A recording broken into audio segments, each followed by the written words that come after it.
এই জমিনের মধ্যে সবচেয়ে বড় জঘন্য ঘৃণ্য নারী পুরুষের অবাধ মেলামেশা। রাসূলুল্লাহ সাল্লাল্লাহু আলাইহি সাল্লাম বলেছেন, জমিনের মধ্যে আল্লাহ তাআলার সবচেয়ে বেশি আত্মসম্মানে লাগে, শিরিকের পরে জমিনে আল্লাহ তাআলার বেশি গায়রতে লাগে। আল্লাহ তাআলার নিকট আল্লাহ তাআলার আত্মসম্মানে বাঁধে কোন বান্দা বান্দি যখন জিনা করে। মা মিন আহাদিন আগিয়ারু মিনাল্লাহ আন ইয়াজনিয়া আবদাহু আও আন তাজনিয়া আমাতাহু, এটা হাদিস। আল্লাহ প্রচন্ড রাগ করে।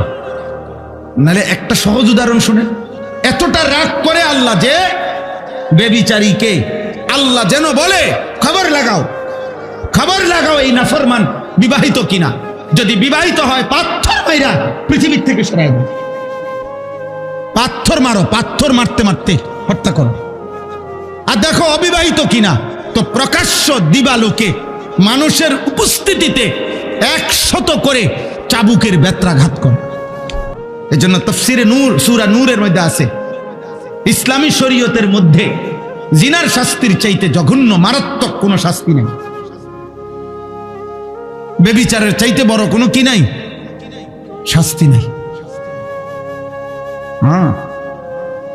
নবী সাল্লাল্লাহু আলাইহি সাল্লামের জামানা একজন ইমানদার আয়েশা নবীজির কাছে বলছি, ইয়া রাসূলুল্লাহ, আমি জিনা করেছি, আমাকে শরীয়তের বিধান আমার উপরে জারি করেন।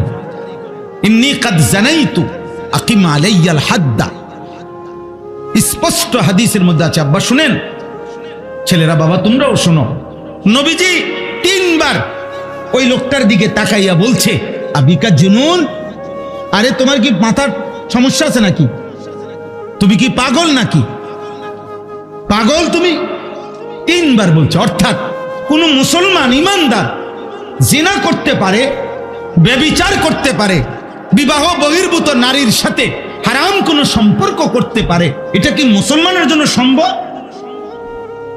3 বার নবী জিজ্ঞেস করছে, আবিকা জুনুন, আরে কি তোমার কি মাথায় সমস্যা আছে নাকি, কি বলতেছো এটা তুমি? আল্লাহ আমাদেরকে হেফাজত করেন। তোমরা দোস্ত, তোমাদের চুল চেহারা দেখলে বুঝা যায় আব্বা, সারাদিন মোবাইলে কি করো আমরা বুঝি তো আব্বা, আমরা তো সিরা খাই না, কি করবা? এই চুল চেহারা বানাইছো কারে দেখাইতা?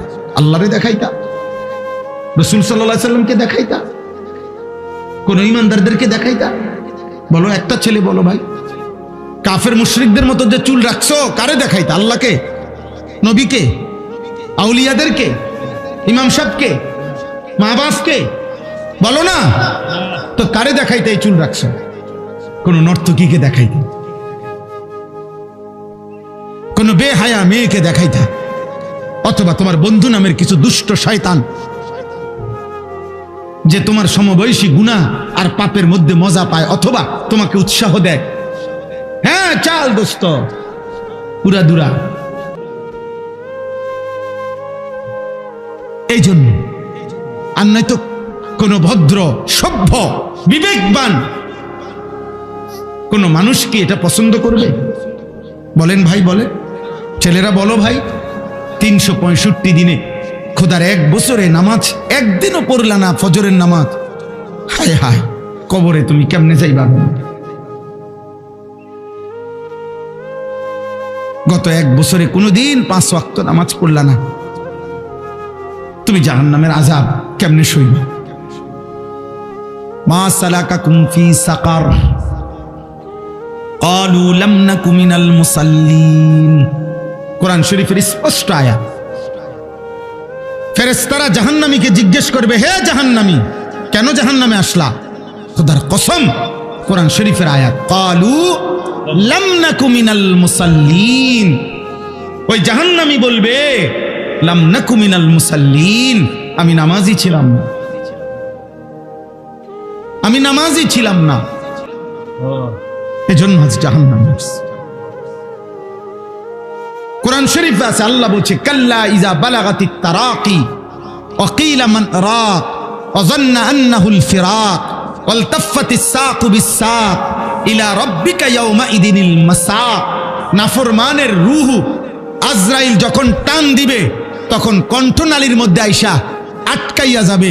আল্লাহ বলে কণ্ঠনালীর থেকে রুহুটা টাইনা ছিঁড়া এরপরে আজরাইল বের করে আনবে। আল্লাহ বলেন এরকম ভয়ানক কষ্টের নিকৃষ্ট মৃত্যু হলো কেন এই বেঈমানের? আল্লাহ নিজে বলছে কারণ দুইটা, ফালা সাদ্দাকা ওয়ালা সাল্লা। এই বেঈমান আমি আল্লাহকেও স্বীকার করে নাই, ওয়ালা সাল্লা, নামাজও পড়ে নাই, নামাজও পড়ে নাই। না আমি আল্লাহর কথা সত্য মনে করেছে, না নামাজ আদায় করছে। বেনামাজির রুহু নিকৃষ্ট ভাবে আজরাইল টাইনা হিসরা বের করে আনবে। হাদিসে নবীজি উদাহরণ দিছে, কোন লোহার শিক যেটার মধ্যে আগুনের মধ্যে কাবাব অথবা কাবাব বানাইছে, এই আগুনের শিকের কাবাব উপরের অংশ খোলার পরে মনে করেন এই গোশতের কিছু টুকরা শিকের মধ্যে লাগিয়া থাকে, এগুলো যেমন টাইনা টাইনা চিরা চিরা বাইর করে, খোদার কসম নবী বলছে নাফরমানের রুহু তার কণ্ঠনালী থেকে এরকম টাইনা টাইনা চিরা চিরা বাইর করে। আল্লাহ আমাকে মাফ করে দেন, আল্লাহ আমাদেরকে মাফ করে দেন। চলেন ইনশাআল্লাহ নামাজ পড়বো ইনশাআল্লাহ। বলো ভাই ইনশাআল্লাহ। এই ভালোবাসা আল্লাহর জন্য, আমি এটার কি ব্যাখ্যা দেব? কেন তোমরা এত ছেলে আসলা, আমি কোথাকার তোমরা কোথাকার? এই ভালোবাসা আল্লাহরই জন্য, কোনো সন্দেহ নাই। চলো এই ভালোবাসা কাজে লাগাই। তোমরা আমারে পছন্দ করে আসছো, আমিও তো তোমরে পছন্দ করে আসছি না? তো এই ভালোবাসা আখিরাতের জন্য কাজে লাগাই, ঠিক আছে না ইনশাআল্লাহ? আমাদের এই আন্তরিকতা, তোমাদের এই ছুটে আসা, এই রাত গভীরে বসে থাকা, কিসের বিনিময়? আল্লাহর জন্য। কিসের জন্য? আল্লাহর নবী সাল্লাল্লাহু আলাইহি সাল্লাম বলেন, ওয়া আন ইউহিব্বাল মারউ লা ইউহিব্বুহু ইল্লা লিল্লাহ। যে ব্যক্তি কোনো বান্দাকে ভালোবাসে শুধুই আল্লাহর জন্য, খোদার কসম নবীজি বলেন আল্লাহ তাআলা তার কলিজায় ঈমানের স্বাদ মজা তৎক্ষণাৎ দিয়ে দিবে।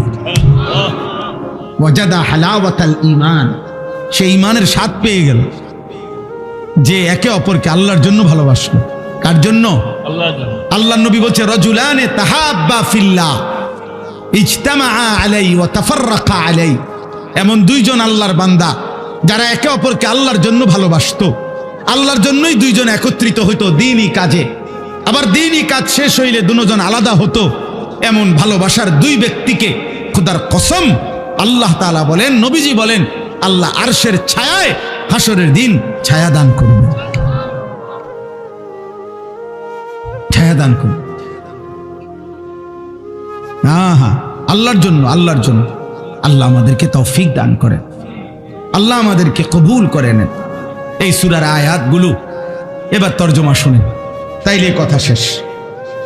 আল্লাহ তাআলা বলেন, ওয়ালিল্লাযীনা কাফারু বিরাব্বিহিম আযাবু জাহান্নাম। আর অল্প একটু, এই 10 মিনিটের ভিতরে ইনশাআল্লাহ কথাও শেষ, দোয়াও হয়ে যাবে ইনশাআল্লাহ। উঠেন না ভাই, একজন উঠেন না, উঠলে আমার এই মজমাটা নষ্ট হয়ে যাবে। কেউ উঠেন না, কষ্ট করে আমরা দোয়া করে উঠি ইনশাআল্লাহ। কেমন? ইনশাআল্লাহ। ওয়ালিল্লাযীনা কাফারু বিরাব্বিহিম আযাবু জাহান্নাম।